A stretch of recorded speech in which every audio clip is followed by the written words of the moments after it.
ሃይ ተመልካቾቻችን እንዴት ናችሁ? ሰላም ናችሁ? ዛሬ እንግዲህ በፊታችሁ የመጣሁት እኔ በረከት ማቱሳላ እባላለሁ።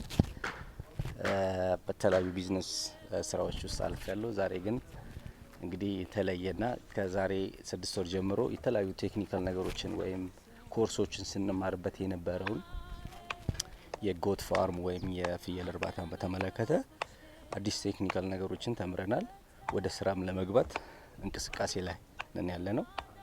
ዛሬ እንደምታዩት ይሄን ቤት ይሄን አካባቢ ይሄን አጥር ከማጠር ጀምሮ ያለውን በፎቶ አሳያችኋለሁ። አጥር ከማጠር ጀምሮ አሁን ላይ ቤት የመስራት ሂደት ላይ ነን ያለነው። ቤቱን ስንሰራ የጎት ፋርም ወይም የፍየል እርባታን በተመለከተ ቴክኒካል ነገሮች አሉ። ምን የሚያስፈልጉ ነገሮች አሉ። እነሱን በሂደት በፎቶግራፍ ወይም በቪዲዮ የምናያቸው ይሆናል። ዛሬ ግን የመጣ ነው አጀማመሩ እንዴት ነው የሚለውን ነገር ለእናንተ ለተመልካቾቻችን የምናሳውቅ ይሆናል ማለት ነው።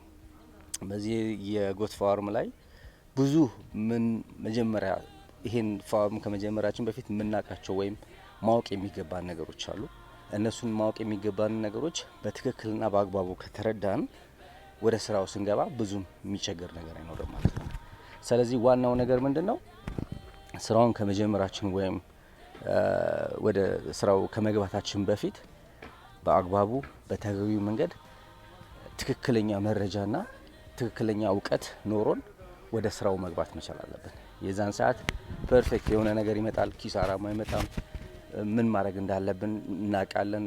የምንማረውን ነገሮች አሉ፣ ከዚህ በፊት የተማርናቸውም ነገሮች አሉ።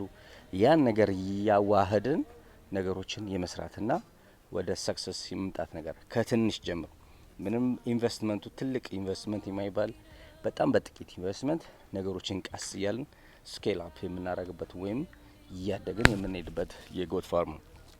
ስለዚህ ዛሬ ይኸው እንደምታዩት ቤቱን እንግዲህ ቅየሳ ላይ ነን። ሲያልቅ ደግሞ ወይም መሀል ላይ እየመጣው ያለውን ነገር አስረዳችኋለሁ። ምን ማድረግ እንዳለብን ቴክኒካል ነገሮችን እናያለን። አብራችሁን ትቆዩን ዘንድ በአክብሮት እንጋብዛችኋለን። መልካም ጊዜ። ቴንክ ዩ